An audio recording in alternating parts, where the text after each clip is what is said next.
కూడా ఉద్యోగం అనేది ప్రతి ఒక్క ఉద్యోగి క్షేత్రంలో వచ్చింది.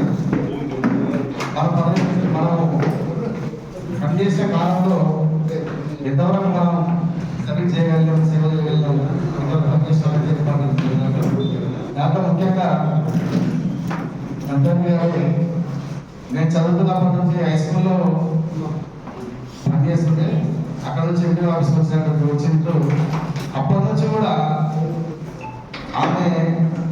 ఆమెకున్నటువంటి డ్యూటీ చిన్నది కావచ్చు, పెద్దది కావచ్చు, ఏ చెట్టుగా చెట్టుగా ఉంటుంది. ఆమె చేసే డ్యూటీలనే ఆమె భద్రంగా పనిచేసేది, ఆమె మంచిగా పనిచేసేది.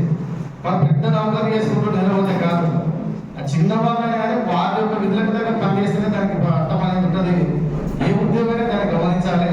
మీరు కూడా ఇప్పుడు కూడా ఏ స్థాయిలో పనిచేసేవాళ్ళు, సెక్రటరీ స్థాయిలో పనిచేసేవాళ్ళు మీ పనిలో మీరు పనిచేయాల్సిందే, ఎండిఓ వాళ్ళ స్థాయిలో వాళ్ళు పనిచేయాల్సిందే, ఇక కలెక్టర్ స్థాయిలో పనిచేయాల్సిందే, ముఖ్యమంత్రి స్థాయిలో పనిచేయాల్సింది. ఎవరి స్థాయిలో వాళ్ళు పనిచేస్తే ఆ స్థానానికి అనేది ఉంటుంది.